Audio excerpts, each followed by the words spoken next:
नमस्कार, खबरों की खबर में आपका स्वागत है।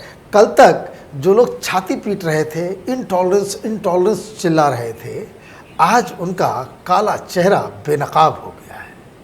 कल तक यही लोग, ये अवार्ड वापसी गैंग, ये चिल्ला रहे थे कि इस देश में बोलने की आज़ादी नहीं है, कोई आदमी अपने मन की बात नहीं कर सकता।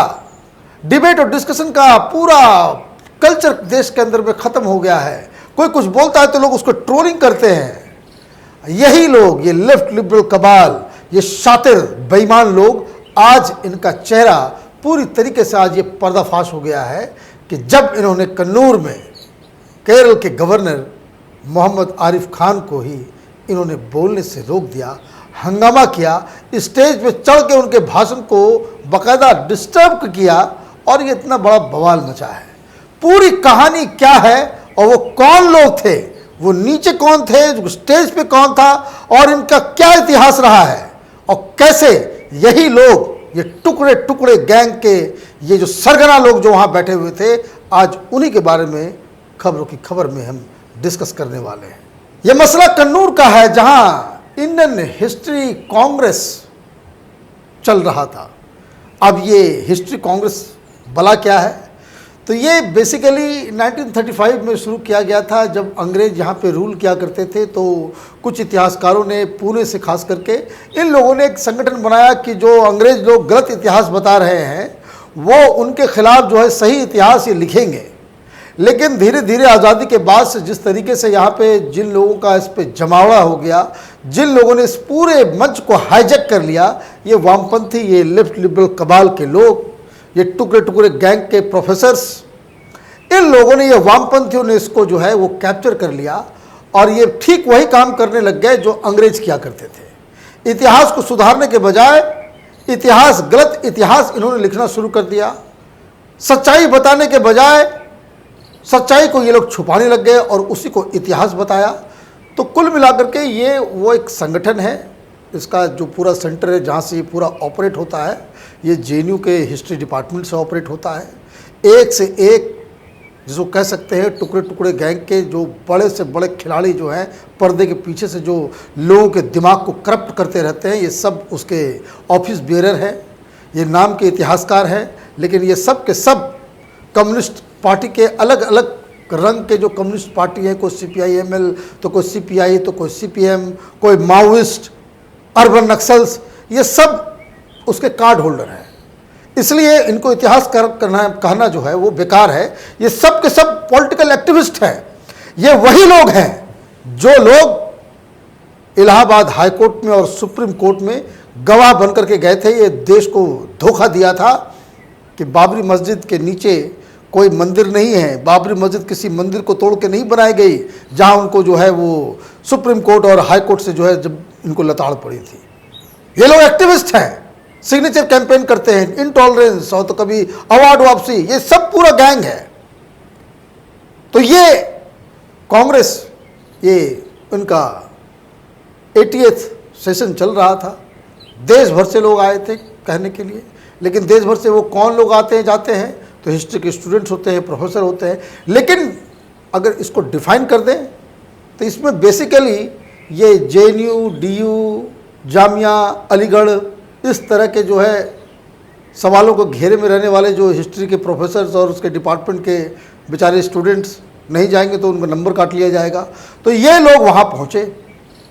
तो जामिया और अलीगढ़ के कुछ लोग वहाँ पे पहले से ही प्ले कार्ड लेकर के, मसला हिस्ट्री कांग्रेस का है और ये कहाँ हो रहा है, ये कुन्नूर में हो रहा है। कुन्नूर कहाँ है, केरल में। और इसके लिए स्पॉन्सरशिप कौन दे रहा है, तो केरल की सरकार, वहाँ की जो वामपंथी सरकार है, उन्होंने बुलाया कुन्नूर यूनिवर्सिटी में, क्योंकि ये सब एक ही थाली के चट्टे बट्टे हैं। इन लोगों को वहाँ पे सरकार के पैसे से डाला गया। जब यूनिवर्सिटी में कार्यक्रम होगा तो गवर्नर ऑब्वियसली वहाँ के सबसे सुप्रीम होते हैं, तो उनको चीफ गेस्ट बुलाया गया। चीफ गेस्ट बुलाया गया तो भाषण देने की उनकी बारी आई। तो उसके पहले ये इरफान हबीब और एक और CPM के एक लीडर, उन्होंने पहले भाषण दिया था। और भाषण हिस्ट्री पे होना चाहिए, एकेडमिक्स पे होना चाहिए, किसी बात विचार पे होना चाहिए, कैसे रिसर्च को बेहतर करना है देश के अंदर में, क्या क्या नई तकनीक को लाना है। कहाँ से क्या करना है, तो उसके बारे में बातचीत होनी चाहिए थी। तो इरफान हबीब तो वो बेसिकली वो सीपीआई कम्युनिस्ट पार्टी के कार्ड होल्डर हैं, अलीगढ़ यूनिवर्सिटी में प्रोफेसर है, प्रोफेसर इमरिटस, लेकिन वो वहाँ के रिक्शा वाहनों के जो यूनियन है उसके भी प्रेसिडेंट रहे हैं। ये इस तरह का इनका चरित्र रहा है। ये पढ़ाई लिखाई कम, नेतागिरी और प्रोपेगेंडा और लोगों को बहकाने का काम ये लोग ज़्यादा करते रहे हैं। तो ये वहाँ पे वो भाषण दिए, तो भाषण में इन्होंने वहाँ शुरू कर दिया, अरे हिस्ट्री के प्रोफेसर हो, ये का के क्यों कर रहे हो ममता बनर्जी की तरह, और उसके बाद फिर वहाँ पे वो भाषण देकर के ख़त्म हो गया। तो चीफ गेस्ट आरिफ मोहम्मद खान की जब बारी आई तो उन्होंने साफ साफ कहा कि हमारे से पहले कुछ वक्ता बोल के गए हैं, उसका जवाब देना ज़रूरी है। बस बवाल मच गया। जैसे ही सीएए के ऊपर और एनआरसी के ऊपर खान साहब ने बातचीत शुरू की, केरल के गवर्नर ने बातचीत शुरू की, बस बवाल मच गया। नीचे वो प्लेकार्ड लेकर के आए थे, अरे हिस्ट्री कांग्रेस में जा रहे हो, प्लेकार्ड वहां लेकर के जाओगे तुम? क्योंकि ये पहले से इन लोगों का पूरा प्लान बना हुआ था कि वो चीफ गेस्ट बनने के लिए जा रहे हैं। तो जो वेन्यू था, वेन्यू के बाहर भी ये कांग्रेस के लोग, मुस्लिम स्टूडेंट्स फ्रंट के लोग 12 लोग अंदर हैं। ये सेकुलर जमात है, सेकुलरिज्म सिखाएंगे। अब मुस्लिम स्टूडेंट फ्रंट का जो है लड़के लोग जो वहां पे विरोध कर रहे थे, शर्ट खोल करके वो काला झंडा दिखा रहे हैं, वो तमाशा कर रहे हैं। फिर भी ये लोग पहुंचे वहां, गवर्नर के साथ तो सिक्योरिटी होती है। लेकिन स्टेज पे जैसे कि मैंने बताया कि ये सब ये वामपंथियों का पूरा कुचक्र है, ये हिस्ट्री कांग्रेस। तो स्टेज पे इरफान हबीब भी थे। कुछ लोग गलत बता रहे हैं कि इरफान हबीब स्टेज पे चढ़ गए, नहीं, अरे स्टेज ही उनका है। वो तो स्पॉन्सर जो है वो केरल की सरकार है, तो गवर्नर साहब को वहां पे ऑब्वियसली होना है। तो वो वहां पे जैसे ही उन्होंने भाषण देना शुरू किया, वो विदक गए कि नहीं, आप ये सब नहीं बोल सकते। तो उन्होंने कहा कि आप हम मुझे बोलने से कैसे रोक सकते हैं? क्योंकि एक फैक्चुअल बात मैं बता दूं आपको, ये जितने भी फर्जी इतिहासकार हैं, खान साहब के सामने बिठा दिया जाए 1 to 1 किसी भी टॉपिक पे, इनका सारा इतिहास जो है ना वो चक्रघंटी की तरह घूम जाएगा। क्योंकि ये लोग फ्रॉड हैं, ये लोग फ्रॉड करते आए हैं। ये इनके अंदर जो स्टूडेंट्स काम करते हैं, इस सबको ये पार्टी वर्कर बनाते हैं। किसी का कोई ढंग का रिसर्च नहीं होता है। इरफान हबीब ने कितने रिसर्च करवाए, कितनी पीएचडी क्रिएट करवाए हैं। और वैसे मैं आपको एक रिकमेंडेशन देता हूं कि एक किताब है एमिनेंट हिस्टोरियन, इरफान हबीब साहब जो धक्का मुक्की करते नजर आ रहे थे, और ये लेफ्ट लिबरल कबाल के लिए बहुत बड़े देवता हैं इतिहास के, मिडिवल हिस्ट्री के। तो अरुण सोनी साहब ने किताब लिखी है एमिनेंट हिस्टोरियन, उसमें जरा पढ़िए किस तरह से ये फर्जीवाड़ा ये लोग करते हैं और किस तरह से ये आपस में एक दूसरे को ग्रेड बनाते रहते हैं। तो ये एक अलग कहानी है। तो वहां पे मसला ये हो गया कि उन्होंने जब जवाब देना शुरू किया ये सब, तो वहां भीड़ में कौन लोग हैं? वो जेएनयू के स्टूडेंट्स, इतिहास डिपार्टमेंट के, जामिया के लोग, अलीगढ़ के लोग, ये लोग प्लेकार्ड लेकर। और नीचे कौन लोग बैठे हुए थे, उनको उकसाने वाले कौन लोग थे? तो वही मृदुला मुखर्जी, वही पुराने चेहरे। जेएनयू में मैं पढ़ा हूँ, इसलिए मैं सबको पहचानता हूँ चेहरे से। ये सब फ्रॉड लोग हैं। कैसे ये लोग प्रोफेसर बने हैं, कैसे इनकी राजनीति है, ये सारा चीज़ वो दुनिया के सामने छिपा हुआ नहीं है। एक अलीगढ़ की प्रोफेसर नजर आ रही थी जिसको इलाहाबाद हाईकोर्ट ने एकदम रगे हाथ पकड़ा था कि आप झूठ क्यों बोल रही हैं, आपका रिसर्च नहीं है अयोध्या के ऊपर और आप एक्सपर्ट बनकर के गलत रिपोर्ट आप दे रही हो। तो ये सब तो इन लोग तो ऑलरेडी एक्सपोज लोग हैं।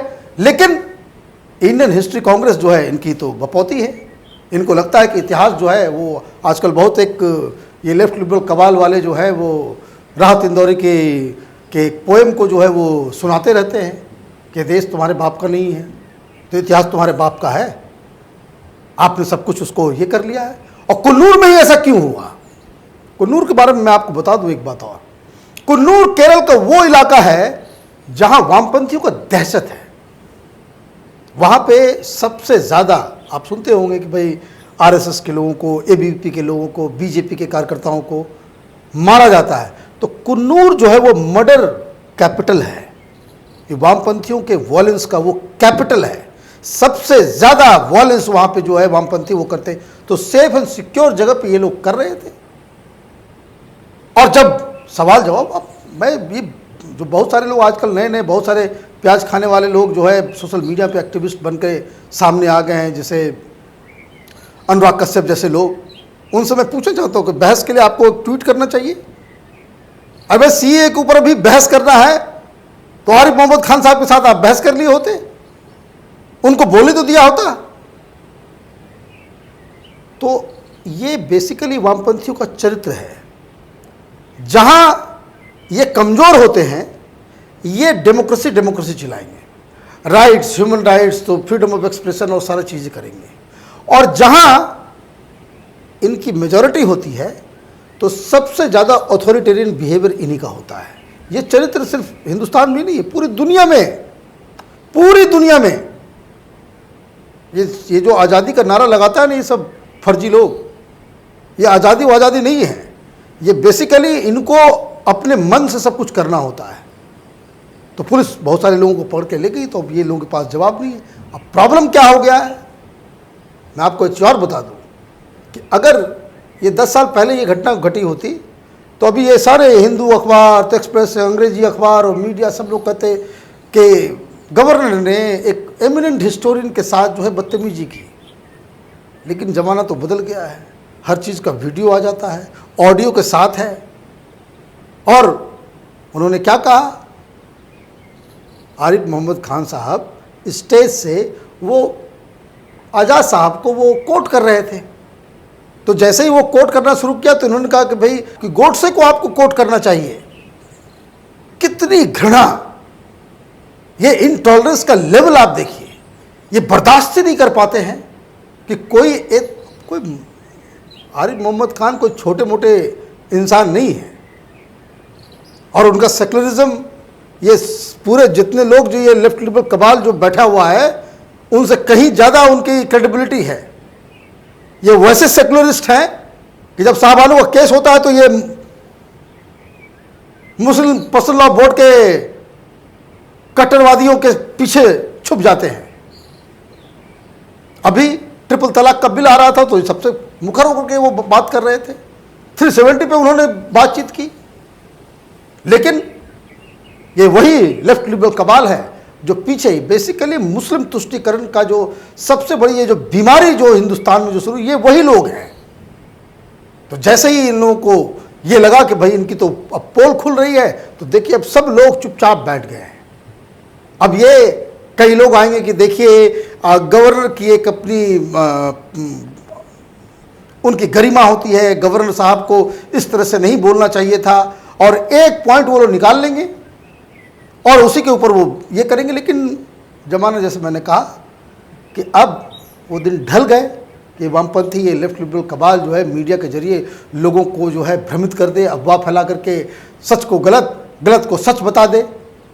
सोशल मीडिया का ज़माना है, वीडियो वायरल हो गया है, और ये इनके लेफ्ट लिबरल कबाल, ये जो वामपंथी इतिहासकारों के जो सरगना इरफान हबीब, वो धक्का मुक्की करते हुए नज़र आ रहे हैं। तो अब कैसे ये बचेंगे? आखिर में बस इतना ही कहना चाह रहा हूँ कि ये जो ढोंग करते हैं ये लोग सोशल मीडिया में कि इंटॉलरेंस आ गया है तो लिंचिस्तान बन गया है और ये देश जो है अब रहने लायक नहीं रहा, ये सब तमाशेबाज लोग हैं, ये सब राजनीति के एक हिस्सा हैं। ये सब लोग बस यही कहना चाह रहे हैं कि भाई मोदी सरकार जब से आई है तो देश में काफ़ी उथल पुथल है। ये इनका एक नैरेटिव ये लोग क्रिएट करना चाह रहे हैं। हमारी नज़र इस तरह की खबरों पे हमेशा बनी रहेगी। आप देखते रहिए कैपिटल टीवी। हमारे वीडियोस को लाइक कीजिए, शेयर कीजिए और हमारे चैनल को सब्सक्राइब कीजिए। धन्यवाद। अगर आपको हमारा वीडियो पसंद आया हो तो इसे लाइक करें, हमारे चैनल को सब्सक्राइब करें और हाँ, बेल आइकन दबाना ना भूलें ताकि आप तक हमारे वीडियो की नोटिफिकेशन पहुंचती रहे। आप अपना सुझाव हमें कमेंट बॉक्स में दे सकते हैं। हमारे साथ जुड़ने के लिए शुक्रिया।